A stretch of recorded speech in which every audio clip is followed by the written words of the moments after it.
En 1980, Lio a révélé la chanson Banana Split. Un titre aujourd'hui connu par la majorité des Français, et qui risque de revenir dans les charts. Pour cause, la chanson a récemment été utilisée par Apple, dans leur dernier spot publicitaire pour l'iPhone 14 jaune. Une aubaine pour l'interprète qui, aux Parisiens ce vendredi 17 mars,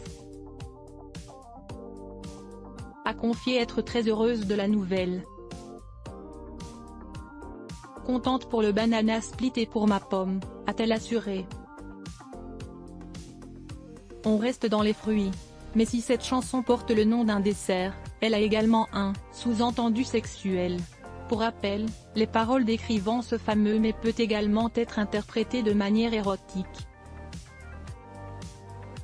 Un double sens dont la chanteuse était bien consciente selon Jacques Duval. Lio savait très bien ce qu'elle chantait et elle en jouait, a fait savoir l'auteur des paroles au journal régional.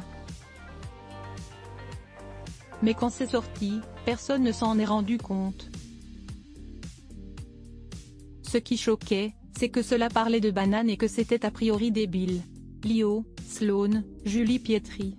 L'évolution physique des stars des années 80. Si la musique de Banana Split reste toujours aussi entraînante, les paroles ont, au fur et à mesure des années, légèrement mal vieilli.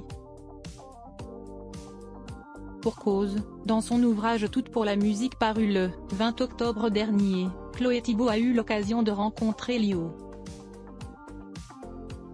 À la journaliste, la mère de 6 enfants avait notamment fait part de ses regrets quant aux paroles de son titre. Contrairement à France Gall, je savais ce que voulait dire Banana Split quand je l'ai chanté, avait concédé Lio. Mais je comprends désormais que je ne le savais pas tant que ça. Un entretien au cours duquel, la chanteuse aujourd'hui âgée de 62 ans avait ensuite regretté l'impact des paroles de sa chanson. Je sais que j'ai totalement ouvert la porte aux pédocriminels, et que j'ai apporté de l'eau à leur moulin. Je m'en aperçois aujourd'hui, avait-elle déploré, précisant qu'à l'époque elle ne s'imaginait pas devenir complice des traitements infâmes pour les jeunes femmes et les jeunes filles. Crédit photo, Christophe Aubert via Bestimage.